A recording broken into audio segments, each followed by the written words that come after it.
Hi అండి, నేను మీ Vandana. Welcome back to my channel. Today special వచ్చేసి గోరుచిక్కుడుకాయ కర్రీ అండి. ఇంతకుముందు వీడియోలో మీకైతే గోరుచిక్కుడుకాయ ఫ్రై ఎలా చేసుకోవాలో అయితే చూపించానండి. ఈ వీడియోలో అయితే గోరుచిక్కుడుకాయ కర్రీ చిక్కగా సూపు అనేది చిక్కగా ఎలా రావాలో ఈ వీడియోలో అయితే మీకు చూపిస్తున్నానండి. ఫస్ట్ అయితే శుభ్రంగా కడుక్కున్న గోరుచిక్కుడుకాయన్ని కోసి పక్కన పెట్టుకోవాలండి. ఒక ఉల్లిగడ్డ, 2 టమాటాలు, 2 పచ్చిమిర్చిలు అయితే తీసుకోవాలండి. తీసుకొని స్టవ్ పైన కడాయి పెట్టేసి అందులో 3 స్పూన్లు ఆయిల్ వేసేసి, ఆయిల్ వేడైన తర్వాత పోపు దినుసులు, పచ్చిమిర్చి, ఉల్లిగడ్డలు వేసేసి వేగనీయాలండి. ఒక 2 మినిట్స్ వరకు అయితే దీన్ని వేగనీయాలండి. ఇలా వేగిన తర్వాత మనము కట్ చేసుకున్న గోరుచిక్కుడుకాయలను అయితే అందులోకి వేసేసుకొని దాన్ని కూడా ఒక 2 మినిట్స్ అయితే వేగనీయాలండి. అలా వేగిన తర్వాత అందులోకి కొంచెము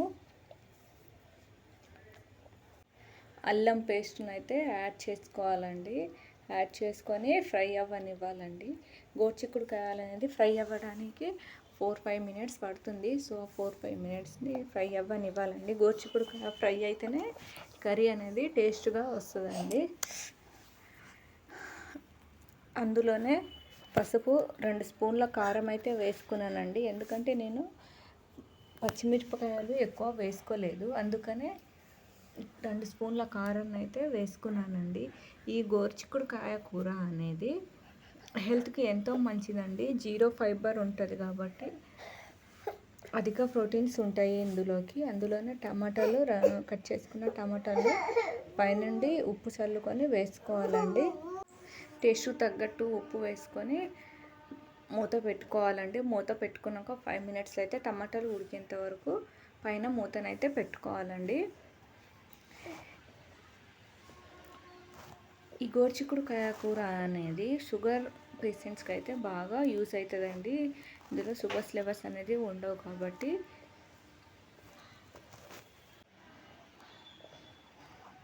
చూశారు కదా, నేను అందులోకి టమాటాలన్నీ ఉడికేసినాయి. ఉడికినాక నేను అందులోకి కొంచెం వాటర్ని అయితే యాడ్ చేస్తున్నా. ఎందుకంటే మనం వండుకునేది కూర ఫ్రై కాదు, అందుకనే కొంచెం వాటర్ అయితే యాడ్ చేసుకుంటున్నా. చూడండి, వాటర్ అంతా ఇంకినాక మూత తీసేసుకొని, నా దగ్గర అయితే కొత్తిమీర లేదని నేను ధనియాల పౌడర్ని అయితే యాడ్ చేసుకుంటున్నా. మీరైతే కొత్తిమీర కూడా యాడ్ చేసుకోండి.